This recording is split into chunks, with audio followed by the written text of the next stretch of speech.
ألف لام را تلك آيات الكتاب المبين إنا أنزلناه قرآنا عربيا لعلكم تعقلون نحن نقص عليك أحسن القصص بما أوحينا إليك هذا القرآن وإن كنت من قبله لمن الغافلين إذ قال يوسف لأبيه يا أبت إني رأيت 11 كوكبا والشمس والقمر رأيتهم لي ساجدين قال يا بني لا تقصص رؤياك على إخوتك فيكيدوا لك كيدا إن الشيطان للإنسان عدو مبين وكذلك يجتبيك ربك ويعلمك من تأويل الأحاديث ويتم نعمته عليك وعلى آل يعقوب كما أتمها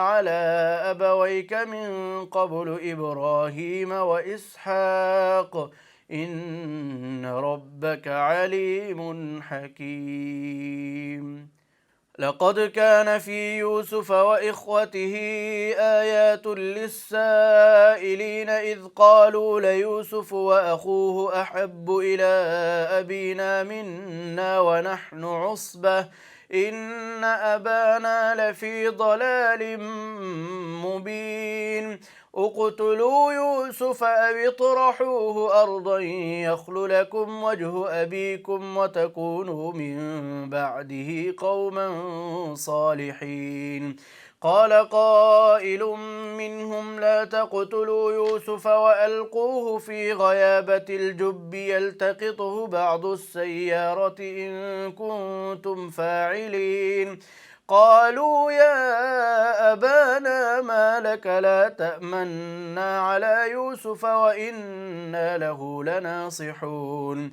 أرسله معنا غدا يرتع ويلعب وإنا له لحافظون قال إني ليحزنني أن تذهبوا به وأخاف أن يأكله الذئب وأنتم عنه غافلون قالوا لئن أكله الذئب ونحن عصبة إنا إذا لخاسرون فلما ذهبوا به وأجمعوا أن يجعلوه في غيابة الجب وأوحينا إليه لتنبئنهم بأمرهم هذا وهم لا يشعرون وجاءوا أباهم عشاء يبكون قالوا يا أبانا إنا ذهبنا نستبق وتركنا يوسف عند متاعنا فأكله الذئب وما أنت بمؤمن لنا ولو كنا صادقين وجاءوا على قميصه بدم كذب قال بل سولت لكم أنفسكم أمرا فصبر جميل والله المستعان على ما تصفون وجاءت سيارة فأرسلوا واردهم فأدلى دلوه قال يا بشرى هذا غلام وأسروه بضاعة والله عليم بما يعملون وشروه بثمن بخس دراهم معدودة وكانوا فيه من الزاهدين وقال الذي اشتراه من مصر لامرأته أكرمي مثواه عسى أن ينفعنا أو نتخذه ولدا وكذلك مكنا ليوسف في الأرض ولنعلمه من تأويل الأحاديث والله غالب على أمره ولكن أكثر الناس لا يعلمون ولما بلغ أشده آتيناه حكما وعلما وكذلك نجزي المحسنين. وراودته التي هو في بيتها عن نفسه وغلقت الأبواب وقالت هيت لك. قال معاذ الله إنه ربي أحسن مثواي إنه لا يفلح الظالمون. ولقد همت به وهم بها لولا أن رأى برهان ربه كذلك لنصرف عنه السوء والفحشاء إنه من عبادنا المخلصين. واستبق الباب وقدت قميصه من دبر وألف يا سيدها لدى الباب. قالت ما جزاء من أراد بأهلك سوءا إلا أن يسجن أو عذاب أليم. قال هي راودتني عن نفسي وشهد شاهد من أهلها إن كان قميصه قد من قبل فصدقت وهو من الكاذبين وإن كان قميصه قد من دبر فكذبت وهو من الصادقين. فلما رأى قميصه قد من دبر قال إنه من كيدكن إن كيدكن عظيم. يوسف أعرض عن هذا واستغفري لذنبك إنك كنت من الخاطئين. وقال نسوة في المدينة امرأة العزيز تراود فتاها عن نفسه قد شغفها حبا إنا لنراها في ضلال مبين. فلما سمعت بمكرهن أرسلت إليهن وأعتدت لهن متكئا وآتت كل واحدة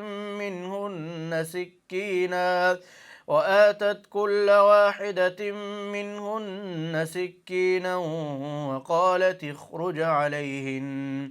فلما رأينه أكبرنه وقطعن أيديهن وقلن حاش لله ما هذا بشرا إن هذا إلا ملك كريم. قالت فذلكن الذي لمتنني فيه ولقد راودته عن نفسه فاستعصم ولئن لم يفعل ما آمره ليسجنن وليكونن من الصاغرين. قال رب السجن أحب إلي مما يدعونني إليه وإلا تصرف عني كيدهن أصب إليهن وأكن من الجاهلين. فاستجاب له ربه فصرف عنه كيدهن إنه هو السميع العليم. ثم بدا لهم من بعد ما رأوا الآيات ليسجننه حتى حين. ودخل معه السجن فتيان قال أحدهما إني أراني أعصر خمرا وقال الآخر إني أراني أحمل فوق رأسي خبزا تأكل الطير منه نبئنا بتأويله إنا نراك من المحسنين.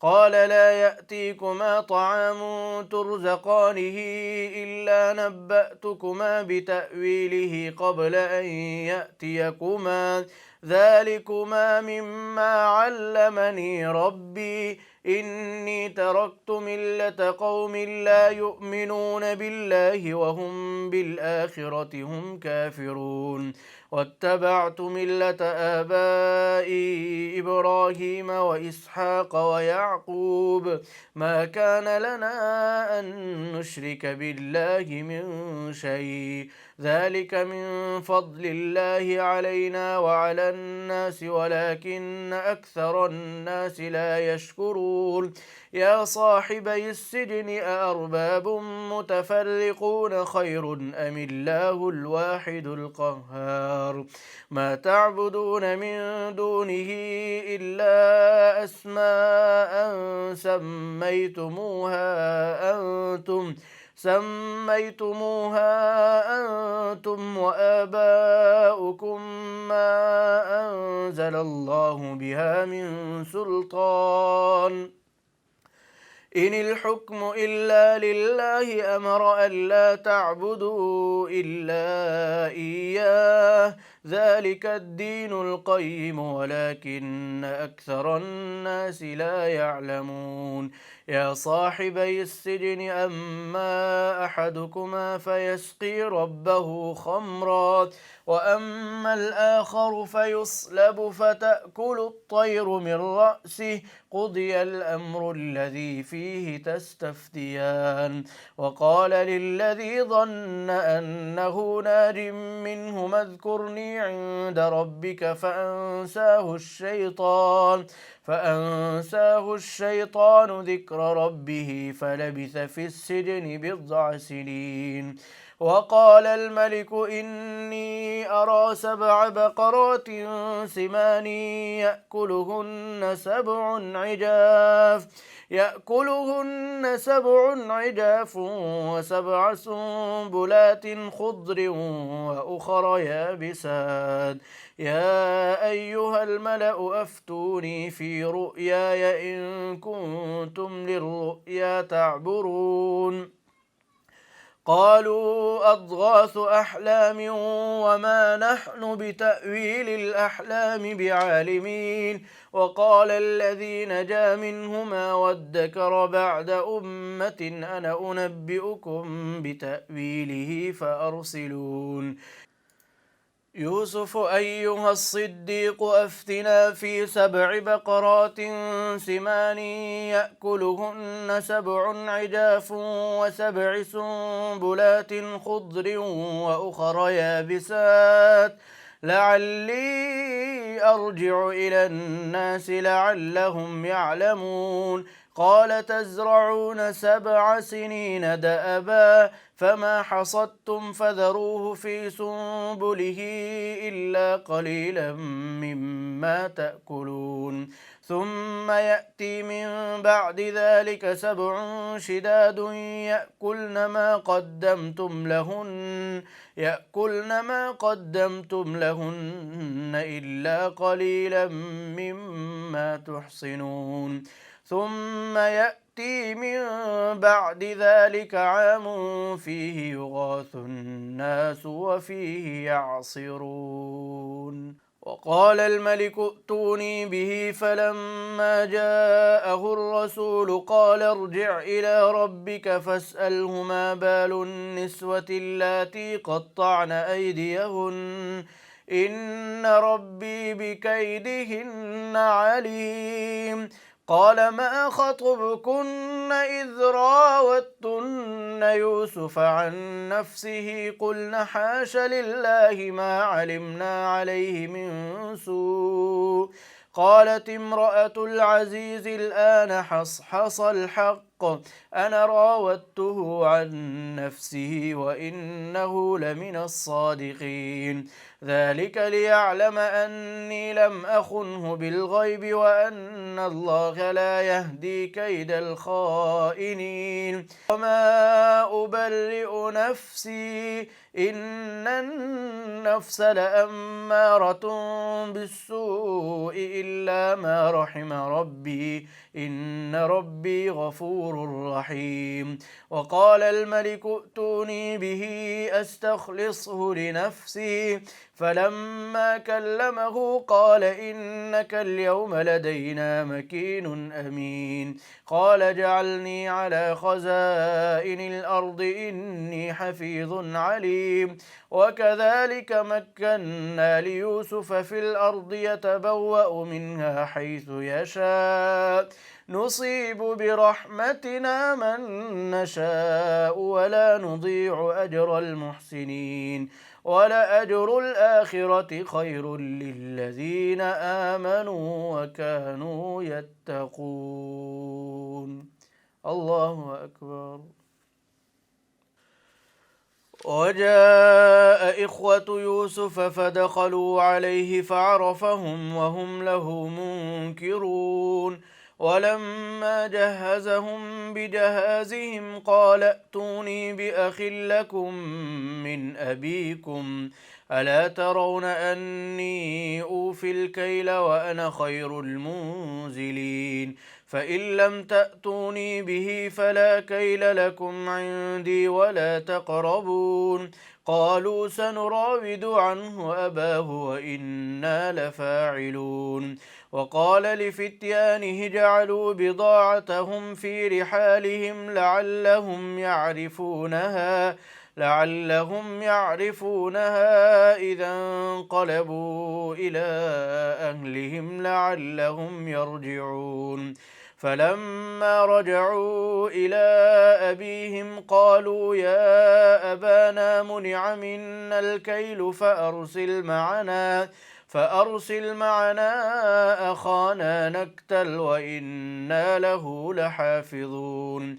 قال هل آمنكم عليه إلا كما أمنتكم على أخيه من قبل فالله خير حافظا وهو أرحم الراحمين.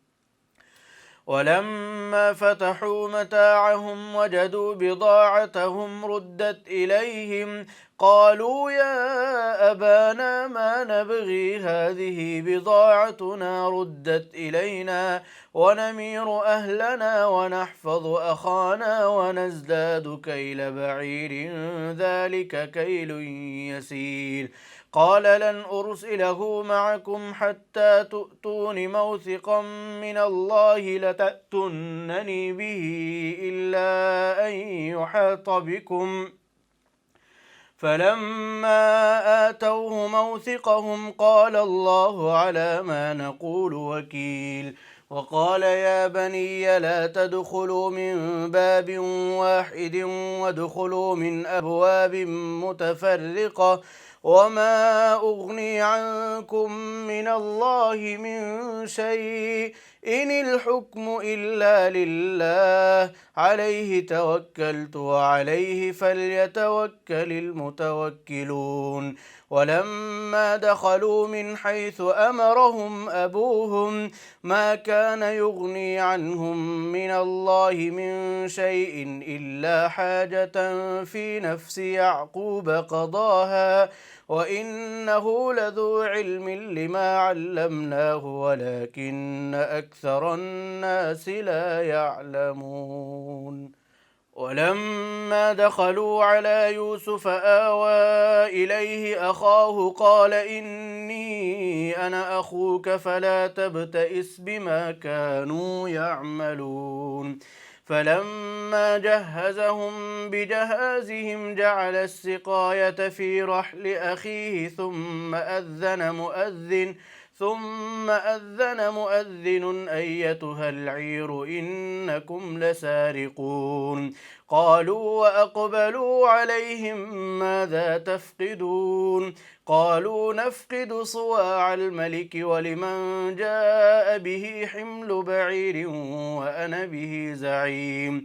قالوا تالله لقد علمتم ما جئنا لنفسد في الأرض وما كنا سارقين. قالوا فما جزاؤه إن كنتم كاذبين. قالوا جزاؤه من وجد في رحله فهو جزاؤه كذلك نجزي الظالمين. فبدأ بأوعيتهم قبل وعاء أخيه ثم استخرجها من وعاء أخيه كذلك كدنا ليوسف ما كان ليأخذ أخاه في دين الملك إلا أن يشاء الله نرفع درجات من نشاء وفوق كل ذي علم عليم. قالوا إن يسرق فقد سرق أخ له من قبل فأسرها يوسف في نفسه ولم يبدها لهم قال أنتم شر مكانا والله أعلم بما تصفون. قالوا يا أيها العزيز إن له أبا شيخا كبيرا فخذ أحدنا مكانه إنا نراك من المحسنين. قال معاذ الله أن نأخذ إلا من وجدنا متاعنا عنده إنا إذا لظالمون. فلما استيئسوا منه خلصوا نجيا قال كبيرهم ألم تعلموا أن أباكم قد أخذ عليكم موثقا من الله ومن قبل ما فرطتم في يوسف فلن أبرح الأرض حتى يأذن لي أبي أو يحكم الله لي وهو خير الحاكمين. ارجعوا إلى أبيكم فقولوا يا أبانا إن ابنك سرق وما شهدنا إلا بما علمنا وما كنا للغيب حافظين. واسأل القرية التي كنا فيها والعير التي أقبلنا فيها وإنا لصادقون. قال بل سولت لكم أنفسكم أمرا فصبر جميل عسى الله أن يأتيني بهم جميعا إنه هو العليم الحكيم. وتولى عنهم وقال يا أسفا على يوسف وابيضت عيناه من الحزن فهو كظيم. قالوا تالله تفتأ تذكر يوسف حتى تكون حرضا أو تكون من الهالكين. قال إنما أشكو بثي وحزني إلى الله وأعلم من الله ما لا تعلمون. يا بني يذهبوا فتحسسوا من يوسف وأخيه ولا تيأسوا من روح الله إنه لا ييأس من روح الله إلا القوم الكافرون. فلما دخلوا عليه قالوا يا أيها العزيز مسنا وأهلنا الضر وجئنا ببضاعة مزجاة فأوف لنا الكيل وتصدق علينا إن الله يجزي المتصدقين. قال هل علمتم ما فعلتم بيوسف وأخيه إذ أنتم جاهلون. قالوا أئنك لأنت يوسف قال أنا يوسف وهذا أخي قد من الله علينا إنه من يتق ويصبر فإن الله لا يضيع أجر المحسنين. قالوا تالله لقد آثرك الله علينا وإن كنا لخاطئين. قال لا تثريب عليكم اليوم يغفر الله لكم وهو أرحم الراحمين. اذهبوا بقميصي هذا فألقوه على وجه أبي يأت بصيرا وأتوني بأهلكم أجمعين. لما فصلت العير قال أبوهم إني لأجد ريح يوسف لولا أن تفندون. قالوا تالله إنك لفي ضلالك القديم. فلما أن جاء البشير ألقاه على وجهه فارتد بصيرا قال ألم أقل لكم إني أعلم من الله ما لا تعلمون. قالوا يا أبانا استغفر لنا ذنوبنا إنا كنا خاطئين.